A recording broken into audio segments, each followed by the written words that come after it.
Okay.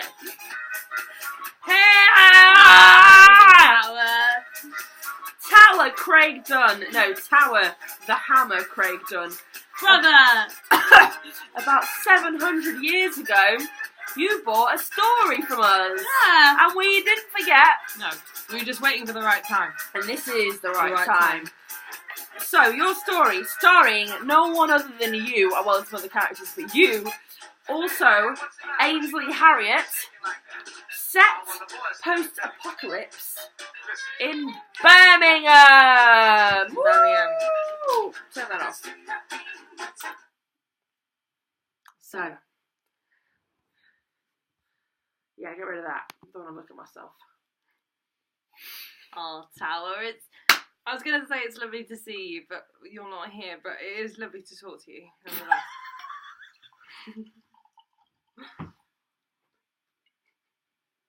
So what?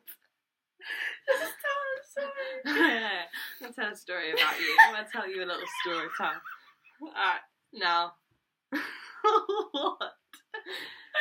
Tower, right, let's do this. Right. The year. Well, who knows when? No, we don't. Can we start again? The year was 2082. Oh. How old are we then? Aren't we dead? Probably in the apocalypse. Oh yeah. Because this is post-apocalypse, Birmingham. I see. I didn't think it was that late. I thought it was 2018. That's your bat. The bull ring with its weird silvery balls just hanging off.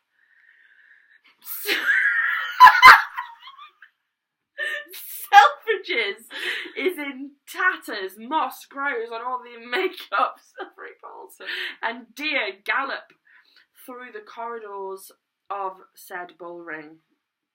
But one man survived. One lone ranger, Tower the Rock? The Hammer. Tower the Hammer Craig Dunn. Luckily, during the apocalypse, was plunged into a pot of radioactive acid waste and was preserved for 60 to 70 years until 2082, when he emerged stronger than ever, but broken on the inside. Alone, he strides through the streets of Birmingham. His weapon, a selection of twisted coat hangers to make a spear, and his ambition, only one thing: to travel back in time and bring everyone back and prevent the apocalypse from ever happening. How would he do this? Well, we don't know. No. He didn't know either. He travelled through the streets of Digbeth looking for some sign of life from anywhere, and there was none. Until passing the once known Digbeth Dining Club, for it was a Friday. He could hear but a whisper: saucy nibbles.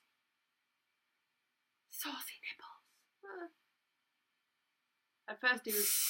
Saucy nibbles! First he was afraid. He was petrified. Kept thinking, who's that? Whispering on the inside. He walked through. Shit, it didn't. Into the Come on, woman! Dining area, and saw no other than Ainsley Harriott frying up some food. But this was not the Ainsley Harriott that he remembered. Ainsley Harriott had been cruelly disfigured in this acid apocalypse, and acidopocalypse, if you will. Half of his beautiful face was melted and hung off like a piece of steak. His once agile and skillful hands were transmorgified and mutated into lobster's claws. He was trying so hard to fry an omelette, but his lobster hands wouldn't allow him to do so, and he was weeping. Saucy nibbles. Tower, the gem that he is, ran forward to help. And he took hold of the frying pan and went and did all that Ainsley bade him. Yeah, bade him. Yes, bid him. Bid him.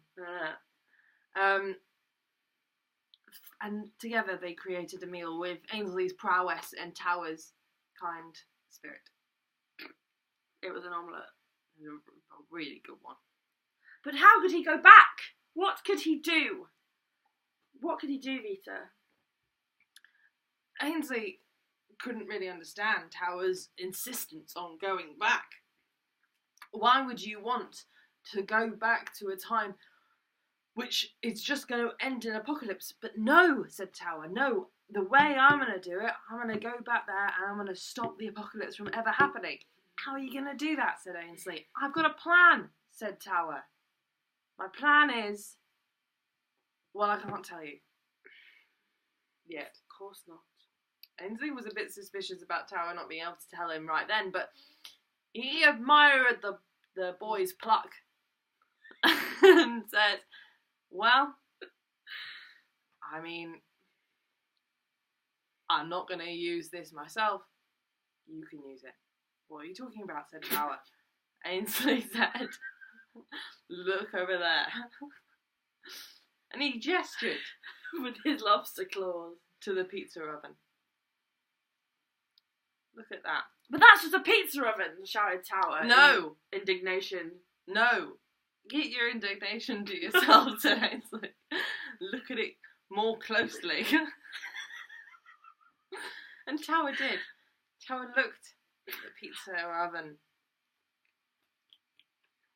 and went, ah.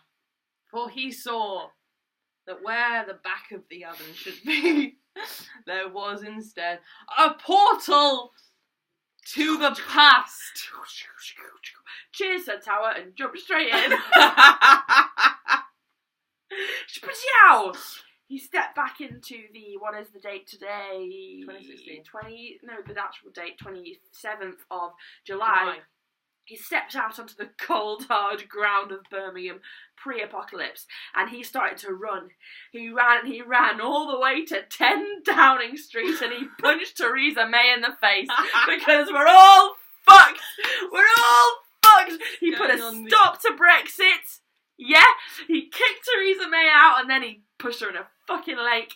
And he's going on the internet. And he instilled, himself...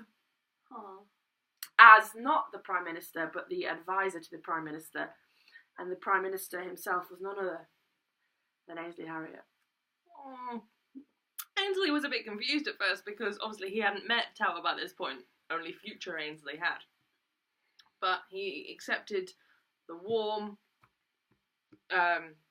recommendation from Tower. And England lived many a year in joy, harmony and freedom before the next stupid referendum. Happy, happy, happy story to you. The important thing about it, the moral, is always jump into a pizza oven portal with no questions asked, because Ainsley Harriott is the man to trust. Hope you enjoyed it. Yeah, and thanks for saving the world, Tower. You do it every day. Oh, yeah, you do. See ya! Bye.